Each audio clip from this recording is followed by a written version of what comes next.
Okay, so this lecture should be considered to be a continuation of the SFA marathon that took place. So there was a 6 hours SFA marathon. This is a continuation of it. There were total 35 questions. और 35 questions में से we had done around 27 or 28 questions. Last के 7-8 questions leave कर दिए थे अपने, which I had asked you all to do. तो मैंने 8 questions leave किए थे in the marathon session. उन 8 questions में से 3 questions are new questions from April 21 MTP. वो जो लास्ट के 8 questions है उनमें से 3 questions are from April 21 MTP, totally new questions, and 1 question is from May 21 RTP, which is not a totally new question, but एक बार discussion करना better रहेगा. So I am recording this video क्योंकि मेरे को वो 4 क्वेश्चंस डिस्कस करने हैं. Very very important those 4 questions. ठीक है, तो मैराथन सेशन का कंटिन्यूड है ये वाला. आप मैराथन सेशन का जो शीट था उसको यूज़ कीजिएगा. वैसे इस वीडियो के नीचे भी वो शीट अटैच कर देंगे. ठीक है ना, इंपॉर्टेंट है, you should do it. So for which exam, nobody can say कौन से एग्जाम में क्या आएगा. It is important means important. हो सकता है इस एग्जाम में आएगा, हो सकता है नेक्स्ट एग्जाम में आएगा. ठीक है, तो if you consider yourself to be extra smart you may skip it, but otherwise you should do it. Okay, and since ये केवल डिस्कशन हो रहा है तो जैसे क्लास में टाइम लगा के डिक्टेट करते वैसे तो होगा नहीं, तो it would be a time saving affair.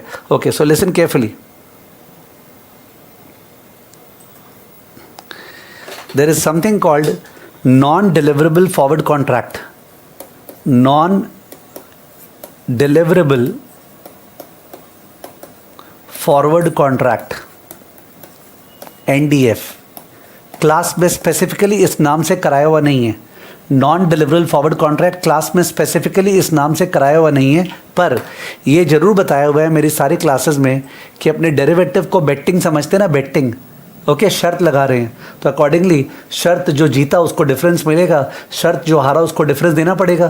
तो non deliverable forward contract word से पता चल रहा होगा it's a forward contract betting जिसमें डिलीवरी नहीं होगा. यानी कॉन्ट्रैक्ट टू बाय तो बाय नहीं करेंगे, कॉन्ट्रैक्ट टू सेल तो सेल नहीं करेंगे, डिलीवर नहीं कर रहे हैं. केवल जिस रेट पे एंटर किए थे कॉल्ड द NDF रेट, और बाद में जो स्पॉट रेट हो गया, ओके, जो NDF रेट था और जो स्पॉट रेट हो गया उन दोनों के डिफरेंस पे सेटल होगा. जैसे मैंने अगर बाई किया 47 पे और बाद में रेट हो गया 53 तो मेरे को फ़ायदा हो गया. तो 53 minus 47 the whole into notional amount. It's called notional amount because delivery तो होना नहीं है.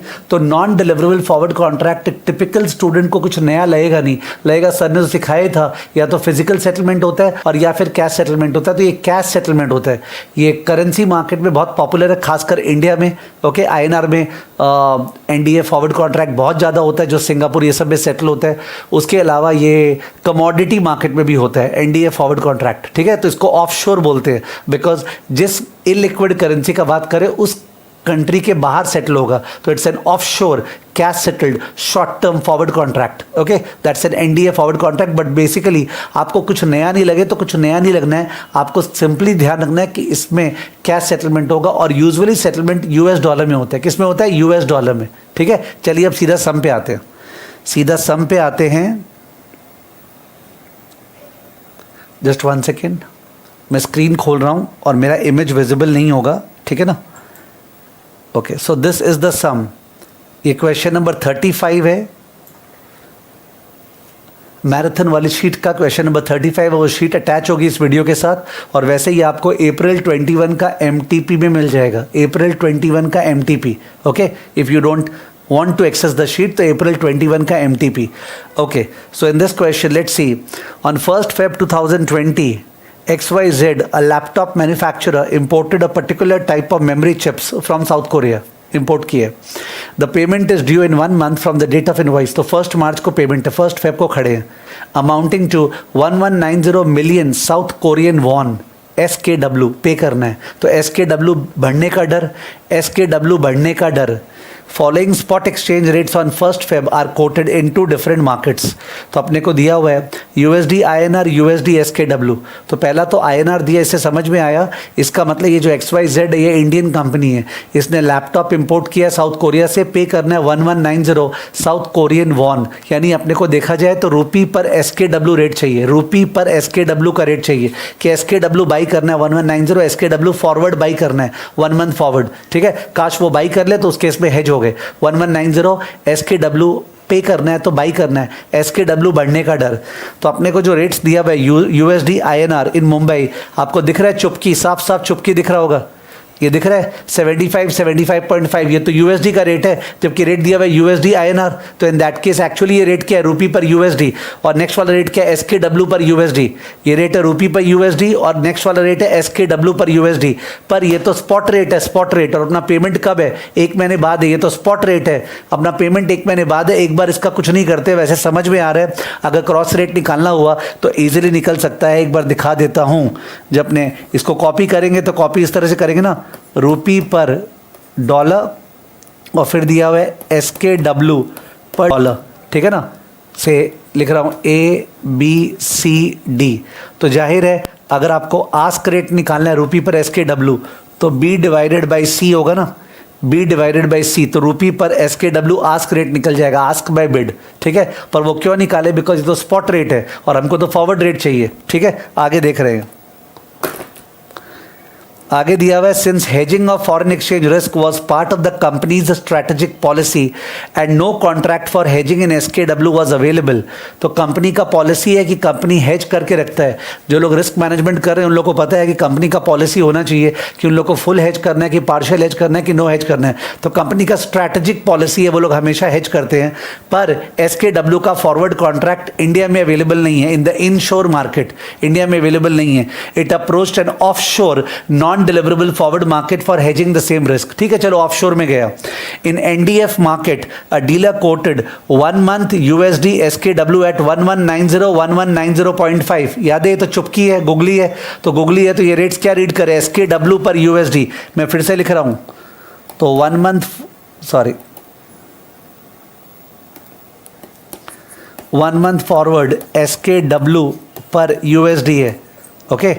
रेट क्या है, रेट है 1190/1190.5, रेट है 1190/1190.5, ये रेट है, ओके। तो अपने को तो SKW बाई करना है, मैंने USD सेल करना है, SKW बाई USD सेल, तो ये वाला रेट काम आएगा। पहला तो यहीं पे लोग मिस्टेक कर देगा, क्योंकि सब में चुपकी है, ये ऊपर समझ में आ गया था, गुगली है 75 75.5, ये USD का रेट था। तो एक बार गुगली तो हर जगह गुगली पूरे सब में, तो रुपी पर USD था, तो नेक्स्ट वाला रेट SKW पर USD था। तो ये वाला जो दिया हुआ है ये भी SKW पर USD है। तो अपने को SKW बाई करना है, पेबल है ना, यानी USD सेल करना है, तो बिड रेट 1190 काम आएगा। वैसे अपने कॉपी में लिखा हुआ रेट देखेंगे ना आंसर पेपर में तो बेटर रहेगा 1190, ये रेट काम आएगा, ठीक है। USD sell SKW buy for notional amount of USD 1 lakh, wrong लिखा है। Notional amount of USD 1 lakh wrong लिखा है, notional amount of USD 1 lakh, ये मिस प्रिंटिंग है, सब में 1 मिलियन होगा, ओके। या ये लोग को लिखना ही नहीं चाहिए था, बिकॉज हम लोग को तो पता है ना, हम लोग को 1190 मिलियन SKW का कॉन्ट्रैक्ट करना है, हम लोग को 1190 SKW मिलियन का कॉन्ट्रैक्ट करना है। तो ये 1 लाख USD गलत दिया है, उसको 1 मिलियन देना चाहिए था, वैसे आप इग्नोर कर सकते हो। टू बी सेटल्ड, सेटल्ड कैसे होगा, at the reference rate declared by the bank of Korea. जो 1 मार्च को 1 महीने बाद जो रेफरेंस रेट होगा, जैसे RBI भी रेफरेंस रेट डिक्लेयर करता है ना रुपी पर डॉलर का, वैसे reference rate bank of Korea जो सेंट्रल बैंक ऑफ कोरिया का डिक्लेयर करेगा ना 1 मार्च को, तो 1190 कंपेयर होगा उस रेट से और पता चलेगा अपने जीते या हारे, ठीक है। इट्स ऑल बेटिंग, बेटिंग का मेंटालिटी रखो। US डॉलर सेल कर रहे हैं 1190 पे शॉर्ट, तो बाद में जाके रेट गिर गया तो फायदा, बाद में जाके रेट बढ़ गया तो घाटा, ठीक है। दिया हुआ है after 1 month the dealer agreed for SKW 1185 पर USD as the rate of settlement. जीत गए, क्योंकि 1190 पे US डॉलर सेल किए थे और रेट हो गया 1185। आपको SKW वाइज सोचना है, तब भी कोई इशू नहीं है। आपको SKW वाइज सोचना है तो अपने 1 डिवाइडेड बाय 1190 पे SKW बाई किए थे और बाद में रेट बढ़ के 1 डिवाइड बाय 1185 हो गया। आई रिपीट, आपको SKW वाइज सोचना है तो 1 डिवाइड बाय 1190 पे SKW बाई किए थे और बाद में रेट 1 डिवाइड बाय 1185 हो गया, तो रेट बढ़ गया, फायदा हो गया ना अपने को, ठीक है। तो फायदा हो गया, तो फायदा निकालें, फायदा निकाल रहे हैं।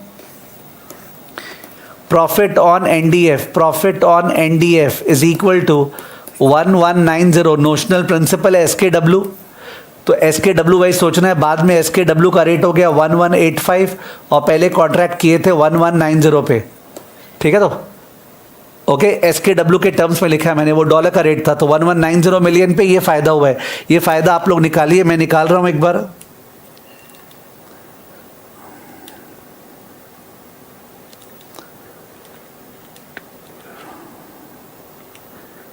तो 1185 का रेसिप्रोकल और 1190 का रेसिप्रोकल, उसके बाद दोनों का डिफरेंस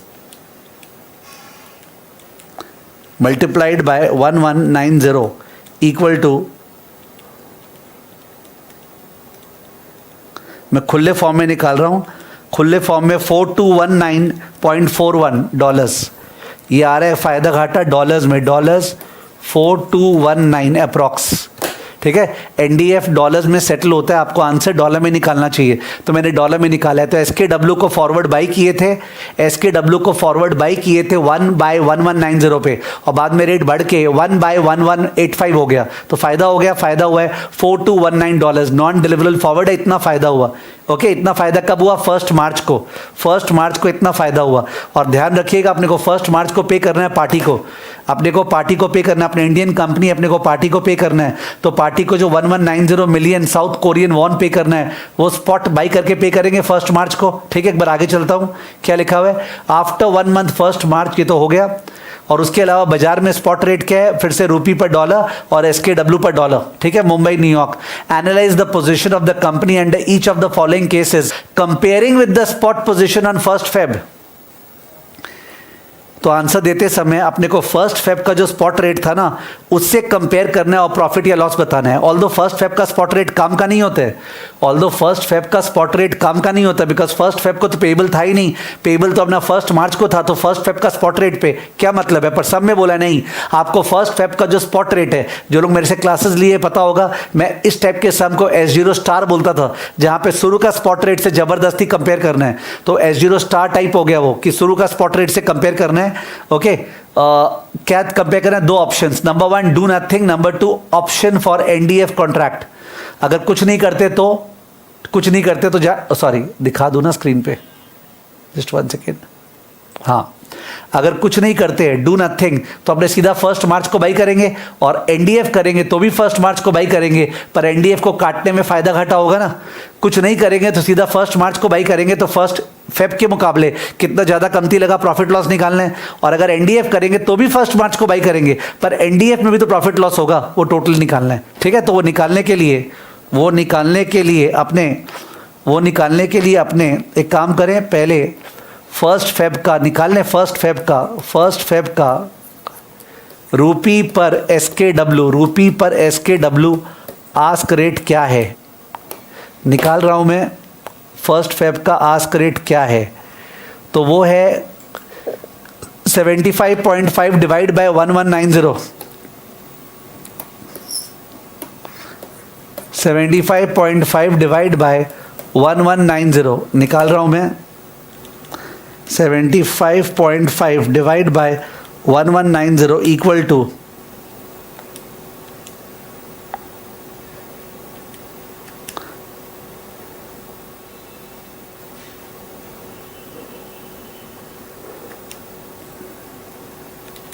फिर से निकालना पड़ेगा, 75.5 डिवाइडेड बाय 1190, इट इज 0.0634। कितने डेसिमल प्लेस पे निकालने बोले, एक बार चेक करता हूँ। मेरा 0.0634 आ रहा है, 4 डेसिमल प्लेस, ठीक है, एकदम लास्ट में बोला है 0.0634 आ रहा है, इट इज 0.0634, ठीक है ना। दिस इज रूपी पर एसकेडब्ल्यू। अब 1 मार्च को निकालें, 1 मार्च को जो रेट आ रहा है, 1 मार्च को रूपी पर एसकेडब्ल्यू आस्क रेट, एसकेडब्ल्यू खरीदने का रेट वो है, तो 1 मार्च का रेट है 75.75 by 1188, 75.75 by 1188, 75.75 divide by 1188 equal to, तो 75.75 डिवाइड बाय 1188 इक्वल टू 0.0638, 0.0638। तो रेट तो बढ़ गया, लॉस हो गया। अगर नो हेजिंग किए, डू नथिंग, तो 0.0634 के बजाय SKW का रेट 0.0638 हो गया. So loss equal to 0.0638 minus 0.0634 था ना, हाँ, the whole multiplied by 1190, whole multiplied by 1190.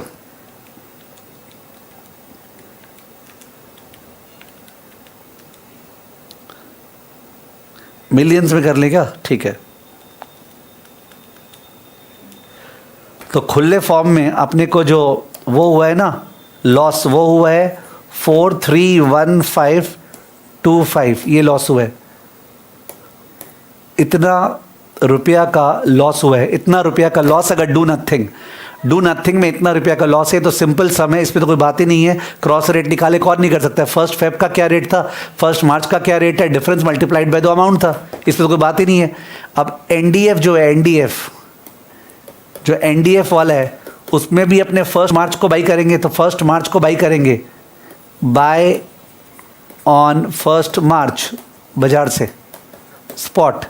तो कितना जाएगा अपना 1190 मिलियन मल्टीप्लाइड बाय जो मैंने रेट निकाला था 0.0638. तो कितना जा रहा है, एक minute, 1190 multiplied by 0.0638 equal to 75.922 million. Okay, यानी अपना खुले फॉर्म में आ रहा है, इतना रुपया जा रहा है 75922000, इतना.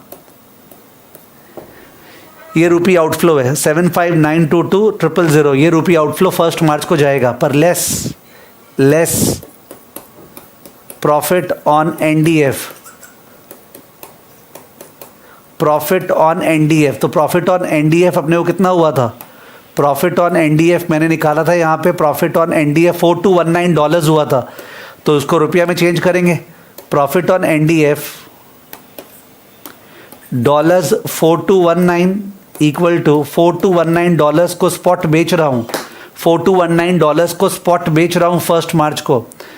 तो स्पॉट बेच रहा हूँ, ये रहा डॉलर का रेट है, डॉलर बेचने का रेट 75.5 दिख रहा होगा, 75.5. तो इंटू 75.5 फर्स्ट मार्च को बेचा, तो इंटू 75.5, तो 4219 इंटू 75.5 इक्वल टू 318534.5, 318534.5, 318534.5, इतना रुपया. ओके, 318534.5 रुपया का फ़ायदा हुआ. तो अपना नेट आउटफ्लो क्या हो गया, जो बाजार से खरीदे, तो बाजार से खरीदे तो लगा 75922, वो वाला अमाउंट लगा और इतना फ़ायदा हुआ. तो माइनस कर रहा हूँ,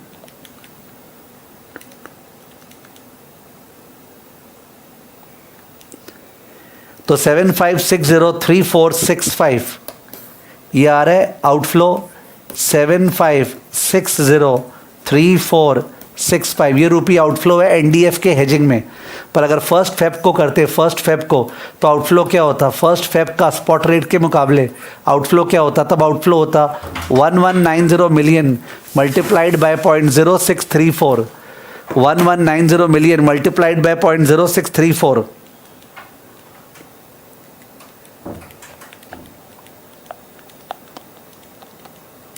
तो आउटफ्लो होता 75446000, 75446000, 75446000 का आउटफ्लो होता फर्स्ट फेब के हिसाब से. पर एनडीएफ में जो फर्स्ट मार्च के हिसाब से आउटफ्लो हुआ और माइनस जो प्रॉफिट हुआ करके 7560 आया, तो लॉस है.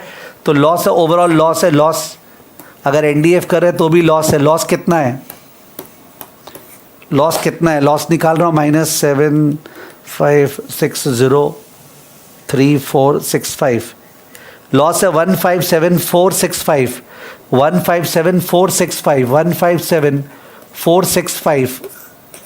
ओके, 157465 का लॉस है, ₹157465 का लॉस है, ₹157465 का लॉस है. जबकि नो हेजिंग में क्या लॉस था, नो हेजिंग में लॉस था 4,31,000 और एनडीएफ में क्या लॉस है ओवरऑल 157, तो जाहिर है एनडीएफ इज बेटर। एनडीएफ में फर्स्ट फेब के मुकाबले केवल 1,57,000 का लॉस है, वहाँ पे 4 लाख समथिंग का लॉस था। तो एनडीएफ में फर्स्ट फेब के मुकाबले 1,57,000 का लॉस है और वहाँ पे केवल नो हेजिंग में 4 लाख समथिंग का लॉस था। तो इस केस में एनडीएफ जो है वो बेटर है। कौन सा बेटर है? एनडीएफ बेटर है। Okay, NDF is better. तो आप लोग इंस्टीट्यूट का भी सॉल्यूशन देख सकते हो, उस तरह से कराए हुए। मेरा देख देख के सॉल्यूशन कराना मेरे से होता नहीं। I am not able to okay do the solution that way. So ये हो गया एक सम। अब जो दूसरा सम है वो दूसरा सम देख रहे हैं। ये सम नंबर 35 था मेरे मैराथन सीरीज में, और ये सम जो आपको अप्रैल 21 एमटीपी में मिलेगा, अप्रैल 21 एमटीपी। अब है question number 34। Question number 34 war का सम है, आईसीएआई का गलत सॉल्यूशन किया हुआ है। क्वेश्चन नंबर 34 वॉर का सम है, आईसीएआई का गलत सॉल्यूशन किया हुआ है। क्या सम है? ABC Limited is considering a project X which is normally distributed and has mean return of 2 crores with a SD of 1.6 crore. तो एक प्रोजेक्ट है जिसका मीन बोल रहा है 2 करोड़, SD बोल रहा है 1.6 करोड़, ठीक है ना।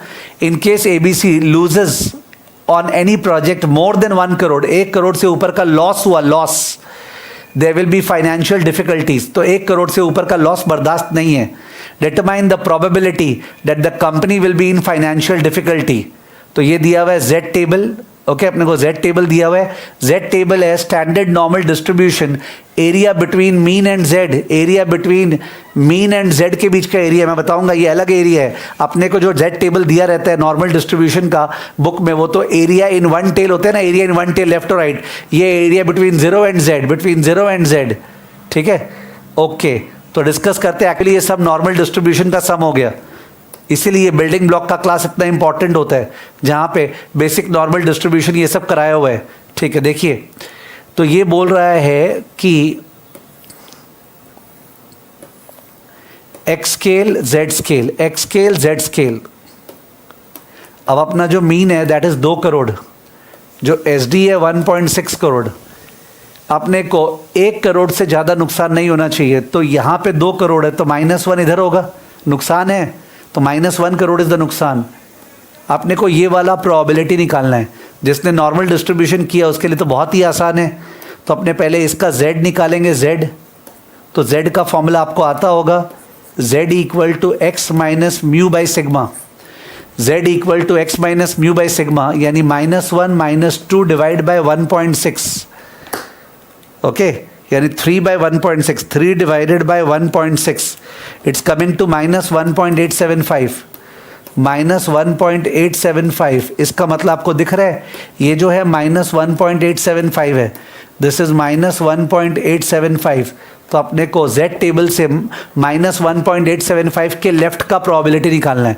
ओके, लेफ्ट का, पर जो एरिया दिया हुआ है वो बिटवीन 0 एंड Z दिया हुआ है। टेबल में ये वाला एरिया दिया हुआ है, ये वाला एरिया दिया हुआ है बिटवीन 0 एंड Z।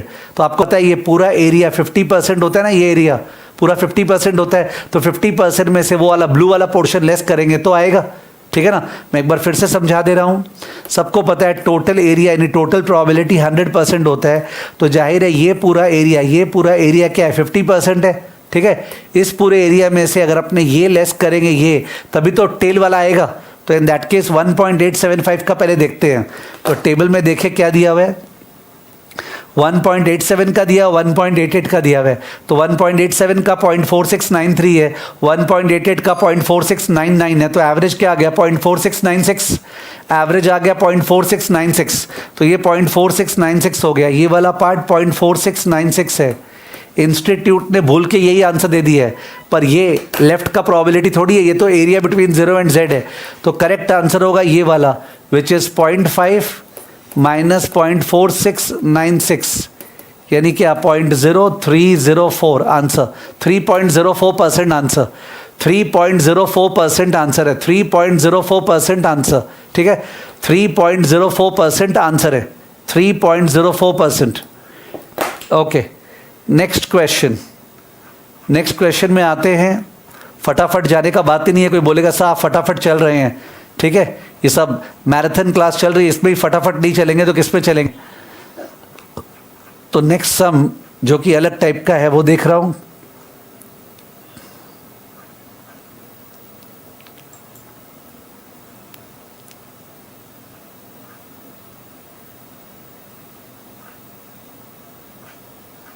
यस, ये सब है टी बॉन्ड फ्यूचर्स का। टी बॉन्ड फ्यूचर्स, तो टी बॉन्ड फ्यूचर्स में पहले समझा देता हूँ।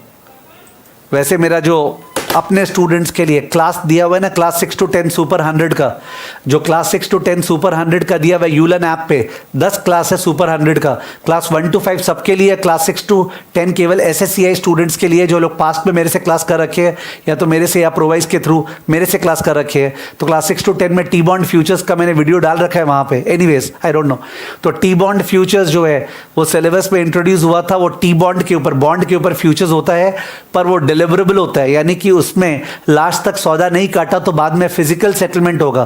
फिजिकल सेटलमेंट मतलब जो बाई किया है टी बॉन्ड फ्यूचर्स उसको पैसा दे के डिलीवरी लेना पड़ेगा, और जो सेल किया है उसको डिलीवरी देना पड़ेगा। पर प्रॉब्लम ये है, जो टी बॉन्ड है underlying the T bond futures वो एग्जिस्ट ही नहीं करता है, यानी जिस चीज़ का डिलीवरी देना है वो एग्जिस्ट ही नहीं करता है। तो बेचारा जो शॉर्ट है वो डिलीवरी देगा कैसे? तो अकॉर्डिंगली जो एक्सचेंज है जहाँ पे टी बॉन्ड फ्यूचर्स कोटेड है वो एक बास्केट ऑफ बॉन्ड्स डिक्लेयर करता है। Basket of bonds, basket of bond मैंने 3-4 बॉन्ड्स है जिनमें से कोई भी डिलीवर हो सकता है। शॉर्ट डिसाइड करेगा, कौन डिसाइड करेगा? शॉर्ट डिसाइड करेगा कौन सा डिलीवर करना है। तो वो बॉन्ड जो शॉर्ट डिसाइड करेगा उसको बोलते हैं cheapest to deliver bond, CTD, because सबसे खराब बॉन्ड डिलीवर करेगा। पर सिंस ये पता है सबको कि शॉर्ट सबसे खराब बॉन्ड डिलीवर करेगा, तो शॉर्ट को जो पैसा मिलना है लॉन्ग से, जो पैसा मिलना है अकॉर्डिंगली वो भी एडजस्ट होगा बाय कन्वर्जन फैक्टर। तो बेसिकली मैं अगर डिलीवर कर रहा हूं तो मेरे को यूजुअली क्या मिलता है? फ्यूचर्स प्राइस, पर यहां मिलेगा futures price into conversion factor, वो शॉर्ट को मिलेगा F into CF। ठीक है, तो शॉर्ट, मैं शॉर्ट हूं, मैं बाजार से एक बॉन्ड खरीद के डिलीवर करूंगा तो मेरा बाजार में जाएगा स्पॉट प्राइस आउटफ्लो, और मेरे पास आएगा F into CF। क्या आएगा? F into CF। तो बेसिकली मेरा जो प्रॉफिट होता है, मेरा जो प्रॉफिट होता है, प्रॉफिट वो है F into CF minus S। Profit, बहुत जन इसको S minus F into CF cost निकालते हैं, कोई बात नहीं है। तो ये प्रॉफिट है, इसको मेरे को मैक्सिमाइज करना है, इसको मेरे को मैक्सिमाइज करना है। F into CF minus S को मैक्सिमाइज करना है, वो वाला बॉन्ड चुनेंगे। हर बॉन्ड का S अलग है, हर बॉन्ड का CF अलग है, पर F सबका सेम है। तो अपने को CTD क्या हो गया? CTD वो बॉन्ड हो गया जिसके लिए ये मैक्सिमम होगा, F into CF minus S। Exam में आने का बहुत हाई चांस है ये सम का। तो आप देखिए सम में, आप सम में देखिए, आपने दिया हुआ है क्वेश्चन के अंदर, इन मार्च 2020 XYZ bank sold 7% interest rate futures underlying notional 7.5% coupon bond. The exchange provides the following details of eligible securities that can be delivered. तो ये सारे बास्केट ऑफ डिलीवरेबल बॉन्ड्स है। Recommend the security that should be delivered by XYZ bank if future settlement price is 1000। तो futures price 1000 है, अपने को क्या करना है? 1000 इंटू कन्वर्जन फैक्टर, यानी 1000 इंटू 1.0370 माइनस 1037.4। फिर सेकेंड बॉन्ड के लिए 1000 इंटू 0.9060 माइनस 926.4। थर्ड बॉन्ड के लिए 1000 इंटू 0.9195 माइनस 877.5। जिस बॉन्ड के लिए हाईएस्ट आएगा वो आंसर है। ओके, जिस बॉन्ड का हाईएस्ट आएगा वो आंसर है। ICAI का आंसर देख लीजिए, उन्होंने किया है वही 1000 इंटू 1.0370 माइनस जो बॉन्ड का प्राइस है, तो माइनस 0.4 माइनस 20.4। हाईएस्ट किसका आया? 42। कौन सा? 6.8 GOI 2029। तो 6.8 GOI 2029 मैंने बहुत फटाफट बोला है, पर मेरा सुपर 100 का जो क्लास है ना 6 to 10, उसके अंदर जो टी बॉन्ड फ्यूचर्स है वो मार्वेलसली पढ़ाया हुआ है। ठीक है ना? तो ये 3 सम था जो अप्रैल 21 का था, जो नया था, जो आपको करना जरूरी है। और एक सम पुराना सम है May 21 RTP का, पर वो भी दिखाना चाहूंगा। Let me show it to you, let me show it to you.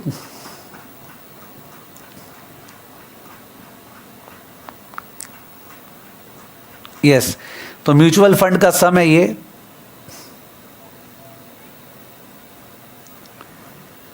Mutual fund का सम है ये मैराथन का क्वेश्चन नंबर 30 है, मैराथन का, और ये May 21 RTP में मिलेगा। तो ये जो क्वेश्चन नंबर 30 है, इस क्वेश्चन में अपने को इन्वेस्टमेंट इन शेयर्स दिया हुआ है, pharmaceutical companies, construction, service, IT, real estate at cost. Okay, mutual fund जो इन्वेस्ट किया था एट कॉस्ट एकदम शुरू में, तो इसका मतलब इससे शुरू का NAV निकलेगा। इन्वेस्टमेंट इन बॉन्ड दिया हुआ है 2414, कोई लिस्टेड बॉन्ड है, कोई अनलिस्टेड बॉन्ड है। Number of units outstanding 8.4, expenses payable 7, cash and cash equivalent 3, market expectation on listed bond 8.842%, ये YTM हो गया। Firm has incurred the following expenses, ये एक्सपेंसेस हो गया। Particulars relating to each sector, अब रीवैल्यू करने के लिए इंडेक्स दिया है, फार्मास्यूटिकल इंडेक्स, कंस्ट्रक्शन इंडेक्स, जिनका उनका आज से मार्केट वैल्यू निकल जाएगा। ये सब तो एट कॉस्ट था ना, जो ऊपर दिया हुआ था वो तो एट कॉस्ट था, पर आज का एनएवी निकालने के लिए उसका यूनिटरी मेथड लगाने के लिए दिया है। Calculate NAV of the fund, तो एनएवी ऑफ द फंड तो आज पूछा है, बहुत ही आसान है। जैसे 158 को करना है, 158 जो फार्मास्यूटिकल का कॉस्ट था इंटू 500/300, वैसे कंस्ट्रक्शन वाला इंटू 490/275, सर्विस वाला इंटू 500/285, तो सारा का सारा शेयर्स का वैल्यूएशन आ गया। अब बॉन्ड में आते हैं। बॉन्ड में जो लिस्टेड बॉन्ड है उसका मैच्योरिटी दिया नहीं है, 14% कूपन है और YTM 8.842% है, तो मानना पड़ेगा परपेचुअल बॉन्ड है A/I, तो 14% ऑफ 24 डिवाइड बाय 0.08842, 14% ऑफ 24 डिवाइड बाय 0.08842 कितना आ रहा है? 0.14 into 24 divide by 0.08842 equal to 38 crore आ रहे हैं market value of the listed bond A/I, और अनलिस्टेड बॉन्ड को 14 ही लेंगे, ठीक है। तो सारा का सारा एसेट्स आ गया, उस पर कैश ऐड कर देंगे 3 करोड़, कैश ऐड करने के बाद लायबिलिटी लेस कर देंगे 7 करोड़, वो आ गया एनएवी। बहुत ही ईजी है, सारा का सारा शेयर्स का वैल्यूएशन यूनिटरी मेथड से, लिस्टेड बॉन्ड का A/I, अनलिस्टेड बॉन्ड का cost, cash add, expense payable less, वो आ गया net asset. Net asset first part आ गया, उसको डिवाइड कर देंगे नंबर ऑफ यूनिट से 8.4, तो आ जाएगा NAV per unit, NAV per unit. तो फर्स्ट सेकेंड पार्ट हो गया। अब determine the net return annualised if the period of consideration is 4 years, 4 साल हो गया है, and the fund has distributed 2 per unit per year as cash dividend during the same period. 2 रुपया per unit उसने cash dividend दिया है। Calculate the figure in rupee crore up to 3 decimal points. तो अपने को 4 साल का पर एनम एनुअलाइज्ड रिटर्न निकालना है। तो मैंने हमेशा बोला है कि म्यूचुअल फंड रिटेल इन्वेस्टर्स के लिए है।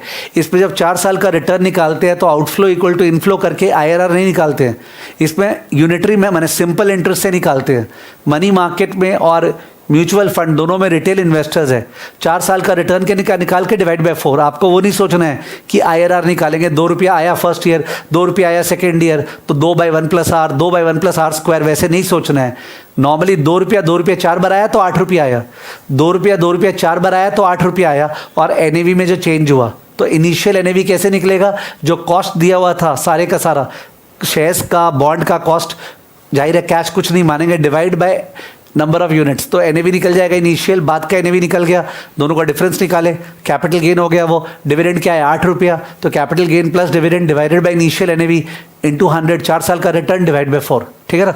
तो इन दैट केस ये ऐसे निकल जाएगा। मैंने फटाफट बोला है because I did not want to waste your time, ठीक है। So please look at these 4 sums carefully, they are very very important sums, important to look at. इस वीडियो के साथ अटैचमेंट रहेगा, ठीक है ना। Okay, bye bye, thank you, all the best.